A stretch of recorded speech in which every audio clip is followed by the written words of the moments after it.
Hey guys, welcome back to our channel. మీరందరూ ఎలా ఉన్నారు? నేనైతే చాలా చాలా బాగున్నాను అనమాట. సో ఈరోజు మన ఛానల్లో ఒక కుకింగ్ బ్లాగ్ అనమాట. స్వీట్ కార్న్ గారెలు చేయబోతున్నాం మనము. సో మేమైతే వడలు అంటాం అనమాట. సో మీకు అర్థం కావాలి అనేసి నేనైతే గారెలు అని అంటున్నాను అనమాట. సో స్నాక్స్ ఏం లేవు తినడానికి అని అనిపించింది.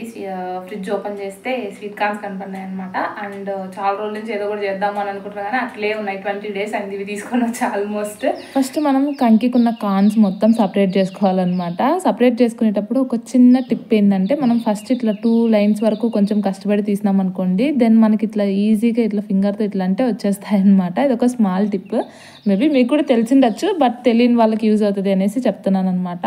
ఇట్లా సపరేట్ చేసుకోవాలి. ఫస్ట్ అయితే నేను రెండింటితో చేద్దాం అనుకున్నా కానీ మళ్ళీ ఎందుకులే ఒకటే చేద్దాము అనేసి ఒకటే చేశాను అనమాట. ఎందుకంటే కొంచెం క్వాంటిటీ ఎక్కువ వచ్చినాయి అవి తీయంగానే. ఎక్కువ తినే వాళ్ళం కూడా లేమన్నమాట. సో ఇవి కొంచెం వేడిగా తింటేనే బాగుంటాయి.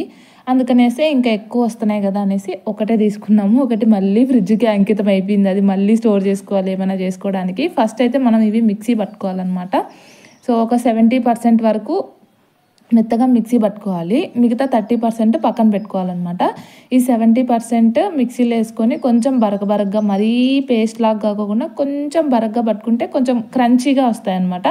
మరీ సాఫ్ట్గా పట్టుకుంటే కొంచెం లైక్ మెత్తగా అవుతాయి. సో మీకు ఎట్లా కావాలంటే అట్లా చేసుకోవచ్చు. మరీ ఎక్కువ క్రంచీగా రావాలి అనేసి మరీ బరకగా కొట్టినాం పలుకులుగా అంటే షేపే రాదనమాట. అసలు వడలాగా విడిపోతూ ఉంటాయి. ఎందుకంటే మనము అట్లే స్వీట్ కార్న్స్ కూడా కొన్ని కలుపుతున్నాం కదా. సో ఇంకా ఈ మిక్సీ పట్టుకునే దాంట్లోకి ఒక 3 వరకు పచ్చిమిర్చి యాడ్ చేసుకున్నాం అనమాట. దాని తర్వాత తెల్లగడ్డలు అండ్ మీ దగ్గర అవైలబుల్ ఉంటే అల్లం కూడా కొంచెం జీలకర్ర అండ్ ఒక 1/2 వరకు ఆనియన్ వేసుకున్నాము. ఆనియన్ ఆప్షనల్ అనమాట, మీకు కావాలంటే వేసుకోవచ్చు లేదంటే లేదు. సాల్ట్ ఇప్పటికి కొంచెం వేసుకుంటున్నాము, తర్వాత లాస్ట్లో మళ్ళీ చూసుకొని మళ్ళీ వేసుకోవచ్చు. అది ఇట్లా ఈ కన్సిస్టెన్సీలో బరకగా పట్టుకుంటే సరిపోతుంది అనమాట. దీన్ని ఒక బౌల్లోకి తీసేసుకుందాం ఫస్ట్. ఇంకా దాంట్లోకి ఒక 2 spoons వరకు రైస్ ఫ్లోర్ యాడ్ చేసుకోవాలి. ఎక్కువ యాడ్ చేసుకోనక్కర్లేదు, మరీ ఎక్కువ గట్టిగా ఉన్నట్లు ఉంటాయి అనమాట. ఎక్కువ యాడ్ చేసుకుంటే క్రిస్పీగా వస్తాయి అనుకుంటాం కానీ కొంచెం గట్టిగా అవుతాయి. అండ్ మనం ఇందాక పక్కన పెట్టుకున్నాం కదా ఆ కార్న్, కొంచెం కొత్తిమీర అండ్ కరివేపాకు యాడ్ చేసుకున్నాము. మా ఇంట్లో పచ్చి కరివేపాకు లేదు కాబట్టి ఒట్టిది వేసుకున్నాం అనమాట. సో ఇవంతా కలిపేసుకోవాలి. ఇక్కడ చూస్తున్నారు కదా ఈ కన్సిస్టెన్సీ రావాలన్నమాట. ఇంకొంచెం మెత్తగా ఉన్నా పర్లేదు. సో ఏమవుతుందంటే మనం పక్కన తీసి పెట్టుకున్నాం కదా కార్న్, సో అవి కొంచెం తక్కువ తీసి పెట్టుకోండి. ఎక్కువ తీసుకున్నామంటే అదే ముందు చెప్పాను కదా ఇట్లా వడ షేప్ రాదనమాట. అట్లాంటప్పుడు ఒక 2-3 spoons వరకు కొంచెం శనగపిండి కలుపుకుంటే సరిపోతుంది.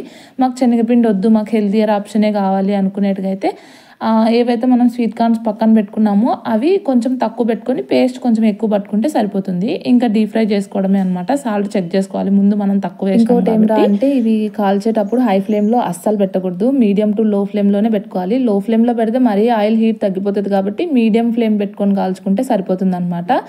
సో ఇంకా ఇట్లా డీప్ ఫ్రై చేసుకుంటే మనకైతే రెడీ అయిపోతాయి.